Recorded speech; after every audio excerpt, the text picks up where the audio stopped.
Well, today we are with Eric Aldrich. He's assistant teaching professor of meteorology here at MU, and you teach a lot of undergraduate classes. Yes, I do. Yeah, I do. I teach a lot of intro to meteorology courses. I teach some broadcast meteorology courses. Oh, because you were on TV for a while. I was for 16 years. Yeah. You gave us those forecasts, yeah? Early in the morning. Yeah, that's right. That's right.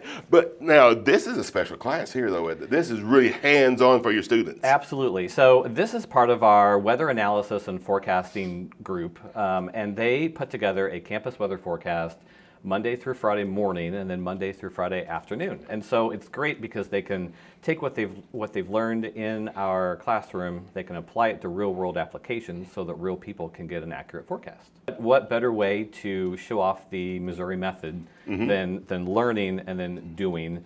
And then the students can see, wow, look, I did that, I was right, and they can tell all their friends, and it's a neat service as well.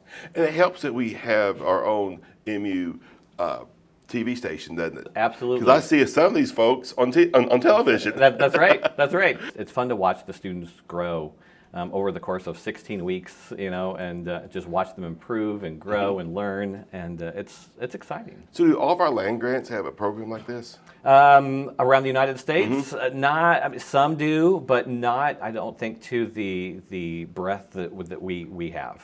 I'm not aware of any meteorology agricultural schools that are doing what we're currently doing and what we want to do. That's pretty neat. It is. And we have a journalism school that probably helps your students too that want to go into more broadcast or such. Absolutely. There's a handful of J school students that say, I want to do weather, but I'm not sure about all the math and all the science. Can I just minor in atmospheric science? And we say, absolutely. And oh, good. Okay, you can. Yeah, well, absolutely. And for some of those students, they start down that road and they're like, you know what? I'm going to ditch the journalism degree. I want to be a meteorologist. Really? Yeah. And so that's wow. That's kind of neat to see also. Well, Eric, this is great. Anything else you want to mention? I'm just grateful that I'm a part of the teaching faculty, and it's great. The faculty's great. The College of Agriculture is super, and there's a lot of great staff that supports us.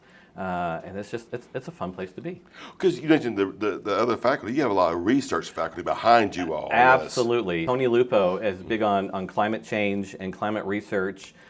Zach Leeser, of course, he's the state climatologist, and so he's very hyper-focused on ag and climate and weather. Dr. Neil Fox, he does a lot with radar meteorology, nowcasting. Patrick Market, he does a lot with weather analysis and forecasting. So yeah, we have a lot of really good researchers here, and they're all great to work with. I know Tony talks about these blocking highs over Greenland that can affect our weather, yes. why this happens. And yeah. I know my wife says, what's your friend say the summer's going to be like? Because he's about, in the spring, he'll give that summer forecast. That's right, and it's so important. And he lives and breathes blocking highs and all the things like that. So yeah, this fun. is great. All right, well, thank you so much, Eric. Okay, you bet, Tim.